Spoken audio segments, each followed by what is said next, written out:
Hello दोस्तों, आप सभी का स्वागत है आपका अपना यूट्यूब चैनल नजर सागर में। तो हम पिछले वीडियो में बिहार राज्य व्यवस्था का बिहार में स्थानीय प्रशासन से पहले हम कर लिए हैं। अगर आप लोग पिछला वीडियो नहीं देखे हैं तो आप लोग पिछला वीडियो देख लीजिए, जाके प्लेलिस्ट बना हुआ है।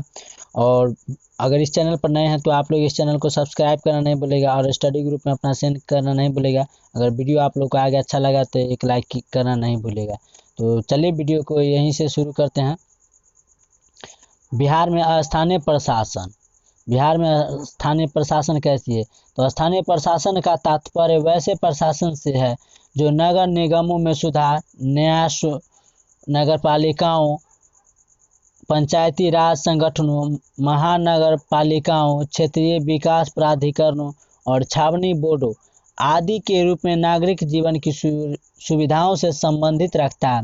शहरी क्षेत्र की कुछ प्रमुख संस्थाएं निम्नवत है। महानगर निगम। महानगर निगम यह नगरीय शासन का शीर्ष निकाय है। इसकी स्थापना राज्य सरकार द्वारा की जाती है। महानिगम शहर उस शहर में स्थापित किए जाते हैं जिनकी आबादी 20 लाख से ऊपर होता है। यानी कि महानिगम उस शहर में स्थापित किया जाता है जिसका आबादी 20 लाख से ऊपर हो। नगर निगम। महानिगम में 20 लाख से ऊपर की आबादी होता है, उसी को निगम शहर स्थापित किए जाते हैं। नगर निगम। नगर निगम की स्थापना भी राज्य सरकार के विधायी अंग द्वारा की जाती है। नगर निगम की स्थापना भी राज्य सरकार के विधायी अंग द्वारा की जाती है। उन नगर निगम में उन शहरों में स्थापित किए जाते हैं जिनकी आबादी 20 लाख से कम किंतु 10 लाख से होता है। यानी कि 20 लाख से अधिक आबादी वाला को महानगर में, और 20 लाख से कम यानी कि 10 लाख से ऊपर वाला को, 10 लाख और 20 लाख के बीच में होगा उसको नगर निगम। और उसके बाद है नगर पालिका। नगर पालिका उन शहरों में जिनकी आबादी 10 लाख से कम हो। अगर 20 लाख से ऊपर है तो महानगर, और 10 लाख से ऊपर है तो नगर निगम, और 5 लाख से ऊपर है यानी कि जिनकी आबादी 10 लाख से और 5 लाख के बीच में है तो नगर पालिका स्थापित की जाती है। उसके बाद है बिहार में स्थानीय स्वायत्त शासन, नगर पालिकाएं व योजनाएं समितियां। नगरीय क्षेत्र में स्थानीय स्वायत्त शासन की इकाइयों को संवैधानिक आधार पर प्रदान किया जाता है या गया है। इसके संविधान का भाग 9 को 1 जून 1963 को प्रभावी हुआ। इस भाग ने 2 प्रकार के निकायों को जन्म दिया। स्वायत्त शासन की संस्थाएं और योजना समितियां हैं। नगर पालिका। शहरी स्वायत्त शासन की संस्थाओं को नगरपालिका नाम दिया गया। शहरी स्वायत्त शासन की संस्थाओं को नगरपालिका नाम दिया गया। अनुच्छेद 243 ने प्रत्येक राज्य के लिए ऐसी इकाई गठित करना अनिवार्य कर दिया है। यदि कोई ऐसा नगर क्षेत्र जहां कोई औद्योगिक स्थापना है किंतु नगरपालिका सेवाएं प्रदान कर रहा है या इस प्रकार किए जाने का प्रस्ताव है, ऐसी स्थिति में क्षेत्र का विस्तार और अन्य तथ्यों पर विचार करने के पश्चात राज्यपाल उसे औद्योगिक नगर घोषित कर सकता है। ऐसे क्षेत्र के लिए नगरपालिका गठित करना आवश्यक नहीं। नगरपालिकाएं के मुख्य 3 प्रकार की होती है। नगर पंचायत। ऐसे क्षेत्र के लिए जो ग्रामीण क्षेत्र से नगर क्षेत्र में परिवर्तित हो रहा हो, ग्रामीण क्षेत्र से नगर क्षेत्र की ओर में परिवर्तित यानी कि बदल रहा हो, उसको नगर पंचायत घोषित कर देता है। नगर परिषद। छोटे नगर क्षेत्र के लिए नगर परिषद होता है, और नगर निगम बड़े क्षेत्र के लिए बड़े नगर निगम होता है। नगर पालिकाओं का गठन कैसे होता है उसके बारे में पढ़ते हैं। नगर पालिकाओं को सदस्य साधारणतः प्रत्यक्ष निर्वाचन से निर्वाचित होते हैं। राज्य का विधानमंडल विधि द्वारा नगर पालिकाओं में प्रतिनिधित्व के लिए उपलब्ध कर सकता है। सदस्य के लिए आवश्यक है कि उम्मीदवार या प्रत्याशी। तो नगर प्रशासन में नंबर 1 में दिया हुआ है, नगर प्रशासन में विशेष ज्ञान और अनुभव रखने वाला व्यक्ति होना चाहिए। लोकसभा, राज्यसभा के विधानसभा और राज्यसभा विधान परिषद का सदस्य भी होना चाहिए। अनुच्छेद 243 के अधीन गठित बोर्ड यानी कि समितियों का अध्यक्ष होना चाहिए। अध्यक्षों का निर्वाचन विधानमंडल द्वारा उपबंधित रीति से होता है। 3 लाख या उससे अधिक जनसंख्या वाली नगरपालिका के क्षेत्र में आने वाले 2 या अधिक बोर्डों के लिए वार्ड समितियां बनाना आवश्यक माना गया है। राज्य विधानमंडल उनके गठन क्षेत्र और बोर्ड समितियों में स्थानों के भरे जाने के बारे में उपबंध करता है। राज्य विधानमंडल वार्ड समितियों के अतिरिक्त भी समितियां गठित कर सकता है। जो व्यक्ति राज्य विधानमंडल के लिए चुने जाने योग्य है वह नगरपालिका का सदस्य होने का योग्य होगा। अनुच्छेद 243 फॉर्म में इसमें सिर्फ एक बात में भिन्नता है कि नगरपालिका के लिए 21 वर्ष की आयु का व्यक्ति सदस्यता के लिए योग्य होगा, जबकि राज्य विधानसभा के लिए 25 वर्ष का होना आवश्यक होगा। दलित आदिवासियों के लिए उनकी आबादी के अनुरूप आरक्षण का प्रावधान है। आरक्षण, तो चलिए आरक्षण के बारे में पढ़ते हैं, जिसको छूट कहते हैं। दलित आदिवासियों के लिए उनकी आबादी के अनुरूप आरक्षण का प्रावधान है। नगरपालिका में अनुसूचित जातियों और अनुसूचित जनजातियों के आरक्षण का प्रावधान है। यदि अनुसूचित जातियों की जनसंख्या 30% और अनुसूचित जनजातियों की जनसंख्या 21% है तो उनके लिए क्रमशः 30%, यानी कि 30% जनसंख्या वाला को 30% और 21% स्थान पर आरक्षित होंगे। बिहार में वर्ष 2007 में त्रिस्तरीय पंचायतों की तरह नगर निगमों और नगर निकायों के सभी कोटि के पदों पर महिलाओं के लिए 50% तथा पिछड़े वर्ग के लिए 20% प्रति आरक्षित सुनिश्चित किया गया था। यह विधानमंडल पर छोड़ दिया गया कि वह इस बात का निर्णय करे कि नगरपालिकाओं के अध्यक्ष पद के लिए आरक्षण किस प्रकार होगा। आगे है अवधि व शक्ति है, यानी कि कितनी दिन और क्या क्या चीज पावर इसके अंडर में होता है। प्रत्येक नगरपालिका अपने पहले अधिवेशन की तारीख से 5 वर्ष की अवधि तक, यानी कि नगरपालिकाओं की अवधि कितना होता है तो 5 साल अवधि तक कार्य करता है, किंतु उसका विघटन विधि के अनुसार अवधि की समाप्ति के पूर्व भी किया जा सकता है। यानी कि उसका शासनकाल, उसका कार्य दिवस होता है वो 5 साल के अंदर भी उसका विघटित यानी कि रद्द या समाप्त कर सकता है किसी विविध के अनुसार। विघटन के पहले नगरपालिका को सुनवाई का अवसर दिया जाता है। निर्वाचन अवधि 5 वर्ष की समाप्ति के पूर्व नगरपालिका का गठन हो जाना चाहिए। यानी कि अगर मान लीजिए कोई अभी नगरपालिका नियुक्त है, वो पद पर है, तो उसको 5 साल पूर्ण से पहले समाप्ति के पूर्व नगरपालिका का गठन हो जाना चाहिए। यदि नगरपालिका को उसकी अवधि के पहले विघटित कर दिया जाता है तो निर्वाचन विघटन की तारीख 6 माह के भीतर हो जाना चाहिए। यानी कि मान लीजिए किसी के कार्य दिवस में, यानी कि 5 साल के अंदर किसी को विघटन यानी कि हटाया जाता है किसी कारण में, तो उसको 6 माह के भीतर उस पद पर नियुक्त करना चाहिए। 5 वर्ष की पूरी अवधि होने की समाप्ति के पहले विघटित नगरपालिका जब पुनर्संगठित हो जाती है तो वह अवशिष्ट अवधि के लिए होगी। यानी कि मान लीजिए कोई 3 साल कार्य किया नगरपालिका, उसके 3 साल कार्य किया, अब वो 2 साल बचा हुआ था तो उसका कार्य दिवस जो था वो समाप्त कर दिया किसी कारणवश, तो उसके यदि विशेष अवधि 6 माह से कम है तो निर्वाचन आवश्यक नहीं है। यानी कि अब जो कोई भी नगरपालिका बनेगा वो शेष अवधि पर काम करेगा, यानी कि शेष समय पर जो बचा हुआ 2 साल होगा उस पर काम करेगा। अवधि 6 माह से कम हो तो निर्वाचन आवश्यक नहीं है। राज्य विधानमंडल को यह शक्ति दी गई है कि वे नगरपालिकाओं को ऐसी सभी शक्तियां और अधिकार प्रदान करे जो स्वायत्त शासन की संस्थाओं के रूप में उनके कार्य के लिए आवश्यक हो। अनुच्छेद 243 में कहा गया है। आगे है नगरपालिकाओं की जो उत्तरदायित्व सौंपे जा सकते हैं वे कौन कौन से हैं, तो उसके बारे में पढ़ते हैं। आर्थिक विकास और सामाजिक न्याय की योजनाएं तैयार करना और उनका क्रियान्वयन करना।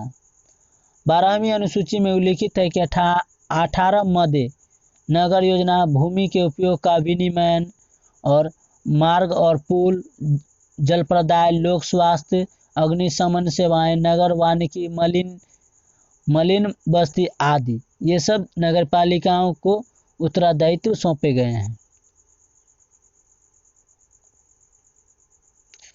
राज्य विधानमंडल विधि द्वारा नगरपालिकाओं को कर यानी टैक्स, शुल्क, पथ कर आदि उगाही करने, उनका संग्रह करने और उन्हें विनियोजित करने के लिए प्राधिकृत कर सकता है। राज्य सरकार द्वारा संग्रहित कर, शुल्क आदि नगरपालिकाओं को समानुदेशित किए जा सकते हैं। राज्य की संचित निधि से नगरपालिकाओं का सहायता अनुदान भी किया जा सकता है। नगरपालिका वित्तीय आयोग राज्य सरकार द्वारा नगरपालिकाओं की वित्तीय स्थिति का पुनरावलोकन करने तथा इस बारे में सिफारिश करने के लिए एक वित्त आयोग की स्थापना करने का प्रावधान अनुच्छेद 243 में लिखा गया है। उसके बाद योजना समितियां। संविधान में 47वें संशोधन अधिनियम ने नगरपालिकाओं को संवैधानिक मान्यता प्रदान की है। इस संशोधन अधिनियम में यह कहा गया है कि प्रत्येक राज्य में 2 समितियां जिला स्तर पर जिला योजना समिति तथा प्रत्येक महानगर क्षेत्र में महानगर योजना समितियां गठित की जाएगी। अनुच्छेद 243 के य, घ और 243 के य अंग में कहा गया। राज्य विधानमंडल द्वारा समिति के गठन और उसमें स्थानों के भरे जाने के विषय में उपबंध किया जाता है, किंतु उसके लिए आवश्यक है कि जिला योजना समिति की दशा में कम से कम 4 से 5 सदस्य जिला स्तर पंचायत और जिलों की नगरपालिकाओं के निर्वाचित सदस्यों द्वारा अपने में से निर्वाचित किए जाएं। उनका अनुपात जिले में नगर और ग्राम की जनसंख्या के अनुपात में होगा।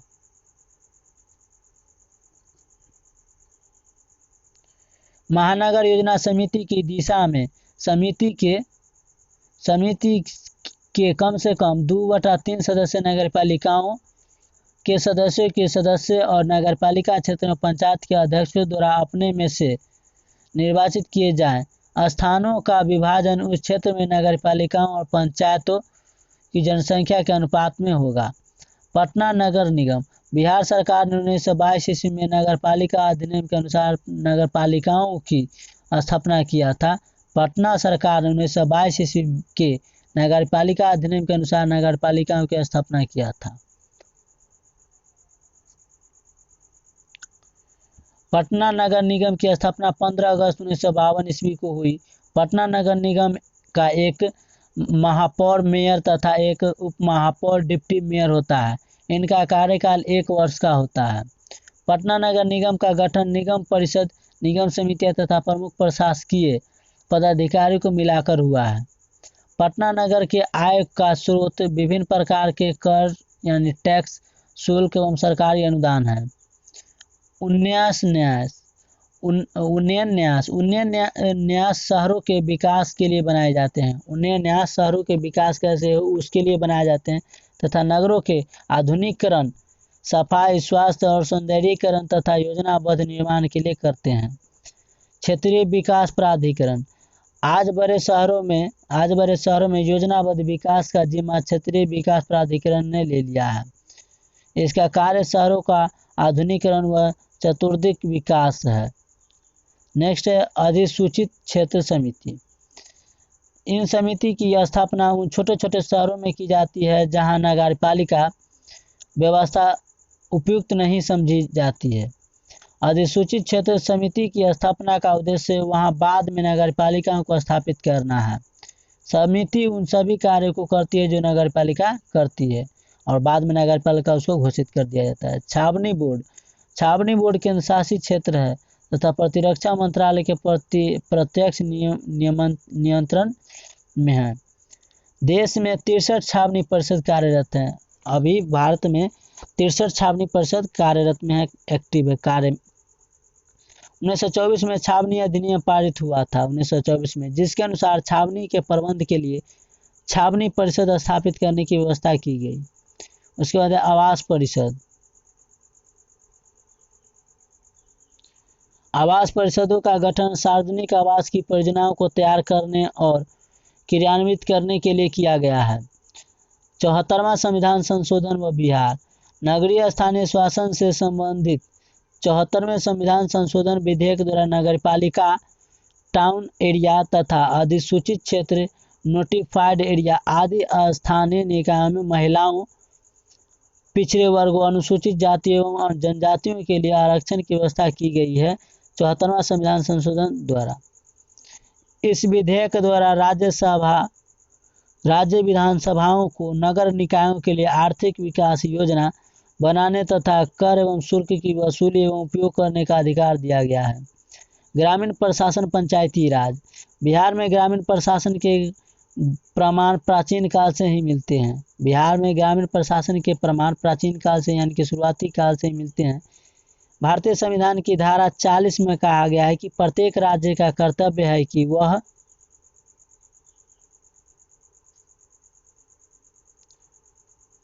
वह ग्राम पंचायती का गठन करे।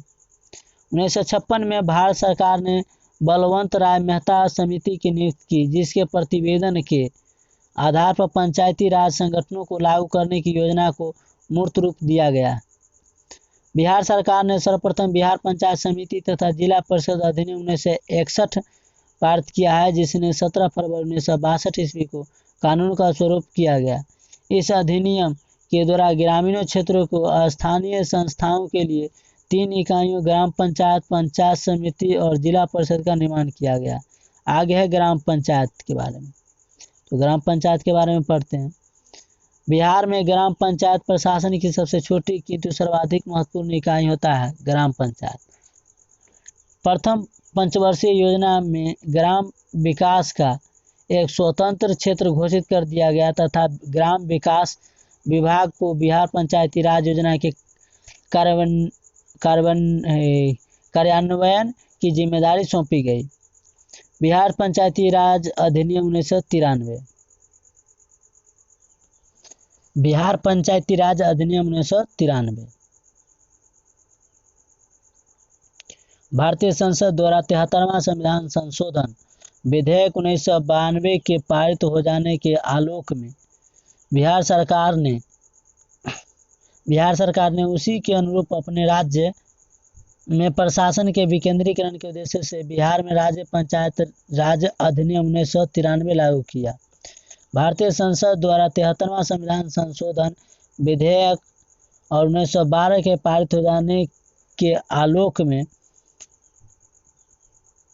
बिहार सरकार ने भी उसी के अनुरूप अपने राज्य में प्रशासन का विकेंद्रीकरण के उद्देश्य से बिहार में राज्य पंचायत राज अधिनियम 1993 लागू किया।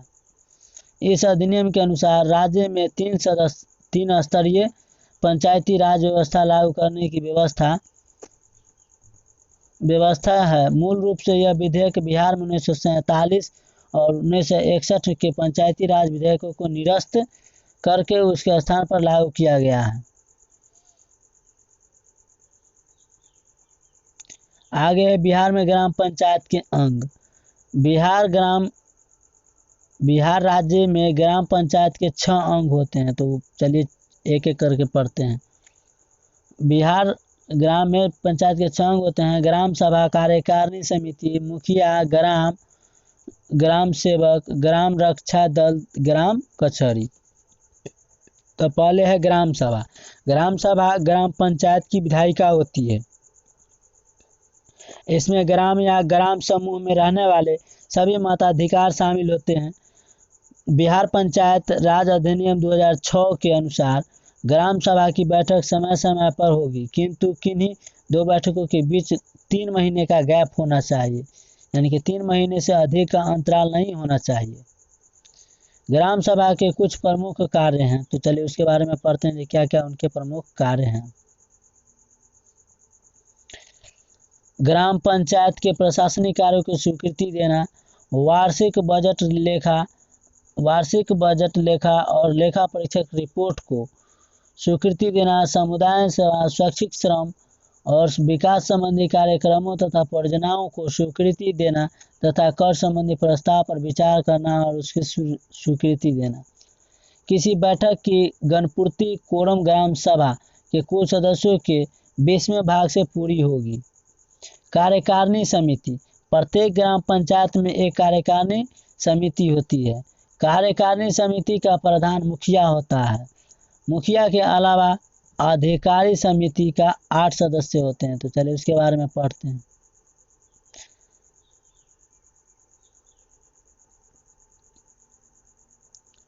मुखिया ग्राम पंचायत की कार्यपालिका का प्रधान होता है।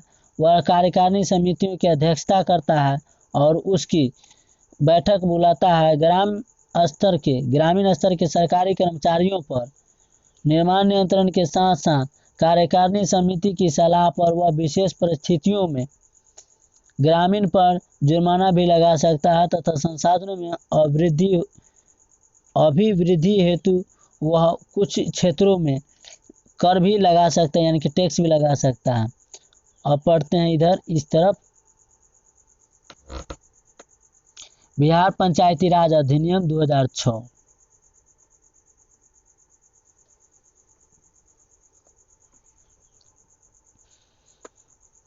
8 अप्रैल 2006 से लागू बिहार पंचायती राज अधिनियम 2006 में किए गए प्रावधानों के अनुसार 8 अप्रैल 2006 से लागू पंचायती राज अधिनियम 2006 में किए गए प्रावधानों के अनुसार ग्राम सभा के प्रत्येक बैठक की अध्यक्षता संबद्ध ग्राम पंचायत का मुखिया व उसकी अनुपस्थिति में उप मुखिया करा सकता है, अगर मुखिया नहीं रहने पर। ग्राम पंचायतों के कार्य या स्कीमों और अन्य कार्यकलापों जो उस ग्राम से संबंधित हो का प्रक्षेपण करने और उनसे संबंधित रिपोर्ट बैठक में प्रस्तुत करने के लिए ग्राम सभा एक आर्थिक निगरानी समितियां भी गठित कर सकेगी, जिसमें वैसे व्यक्ति रहेंगे जो ग्राम पंचायत के सदस्य नहीं हों। मुखिया और उप मुखिया की पदावधि सामान्यतः पंचायत के सदस्य के रूप में उसकी पदावधि की समाप्ति पर समाप्त हो जाएगी। मुखिया व उप मुखिया अपना पद त्यागने के लिए जिला पंचायत राज पदाधिकारी का स्वयं लिखकर त्याग पत्र दे सकेगा। प्रत्येक ग्राम कचहरी यदि उसे किसी प्रवृत्त लागू विधि के अधीन विघटित न कर दिया जाए तो अपनी प्रथम बैठक के लिए नियत तारीख से 5 वर्षों की अवधि तक बनी रहेगी और उससे अधिक नहीं। इस अधिनियम के आलोक में बिहार में पहली बार चुनाव मई-जून 2006 में 10 चरणों में हुए थे।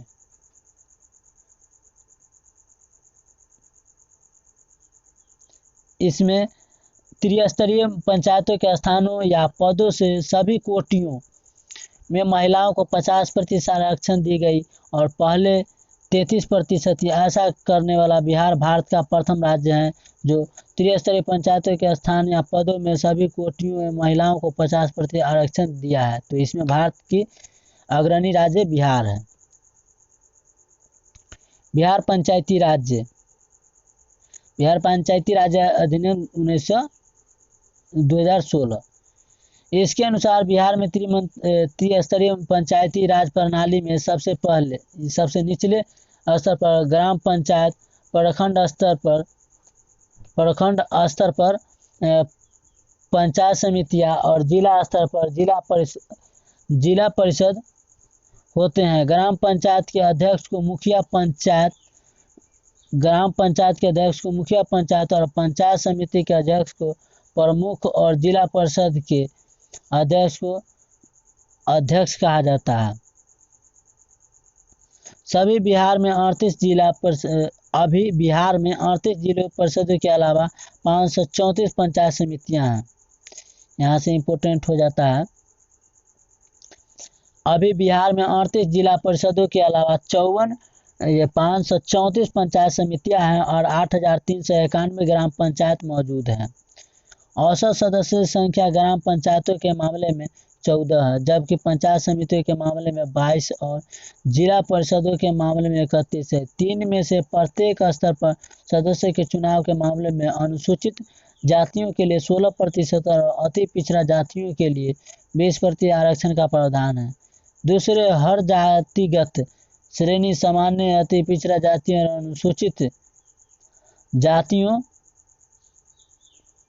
अनुसूचित जातियां में महिला सदस्यों के लिए 50% आरक्षण है। जबकि पंचायती राज संस्थाओं का सबसे हाल का चुनाव अप्रैल-मई 2016 में हुआ था, जिसमें बिहार का राज्य चुनाव आयोग की निगरानी में 2.16 यानी कि 2.16 लाख सदस्य चुने गए थे।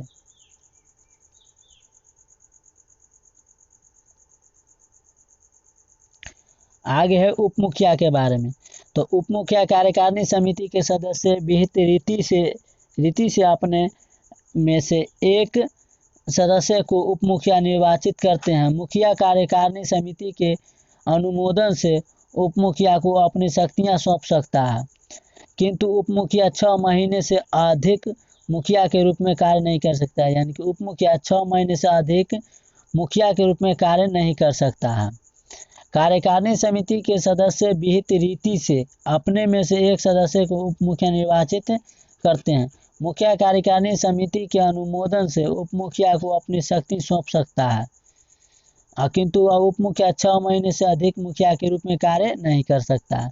ग्राम सेवक, प्रत्येक ग्राम पंचायत में एक कार्यालय होता है जो ग्राम सेवक के जिम्मे रहता है। ग्राम सेवक को पंचायत सेवक भी कहा जाता है। वह सरकारी कर्मचारी होता है तथा उसकी नियुक्ति सरकार द्वारा की जाती है। ग्राम सेवक ग्राम पंचायत के सचिव के रूप में कार्य करता है तथा वह मुखिया, सरपंच तथा ग्राम पंचायत के कार्य संचालन में सहायता करता है। उसके बाद है ग्राम रक्षा दल। बिहार पंचायती राज अधिनियम के अनुसार ग्राम पंचायतों के ग्राम रक्षा दल कायम रखने का अधिकार दिया गया है। ग्राम रक्षा दल का नेता दलपति कहलाता है। इसकी नियुक्ति मुखिया और कार्यकारिणी समिति की राय से होती है। ग्राम कचहरी, पंचायत की न्यायपालिका को ग्राम कचहरी की संज्ञा दी गई। ग्राम पंचायत की न्यायपालिका को ग्राम कचहरी की संज्ञा दी गई।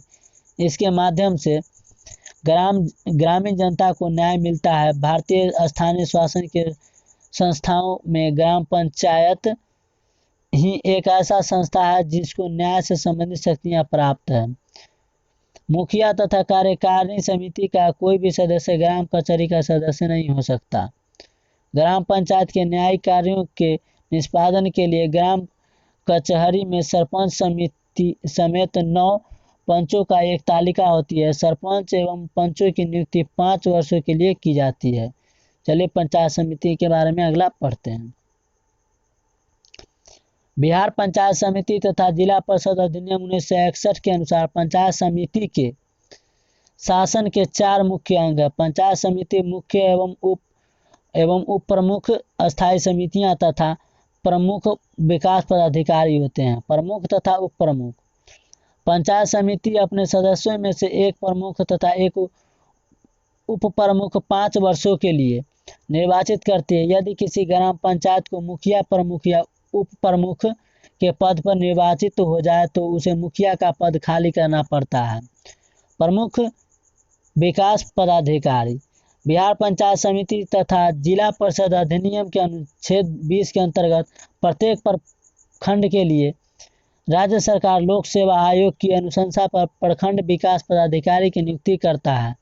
वह पंचायत समिति का कार्यपालक पदाधिकारी और सचिव होता है। आगे है जिला परिषद।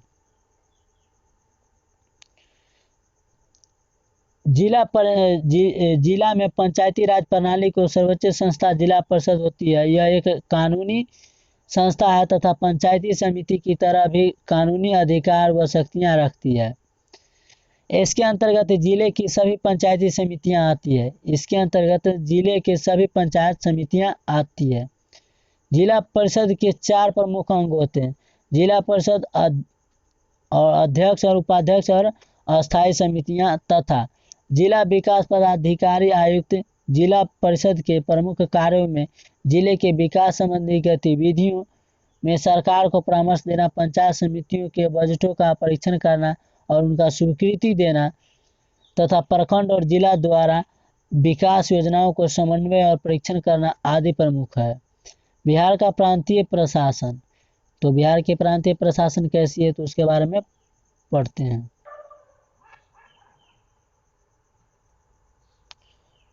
तो दोस्तों आप लोगों के एक बात बता दूं कि आज के लिए इतना है, क्योंकि वीडियो ज़्यादा लंबा हो जाता है तो इरिटेट सा महसूस होने लगता है। तो मिलेंगे नेक्स्ट वीडियो में। आज के लिए इतना है। Thank you. जय हिंद, जय भारत। मिलेंगे नेक्स्ट वीडियो में। तो अगर ये वीडियो पर नए हैं तो इस वीडियो को सब्सक्राइब करना नहीं भूलें, और इस वीडियो अगर आपको अच्छा लगा हो तो लाइक कीजिएगा और कमेंट सेक्शन में बताइएगा कि वीडियो आपको कैसा लगा। तो थैंक यू। जय हिंद, जय भारत।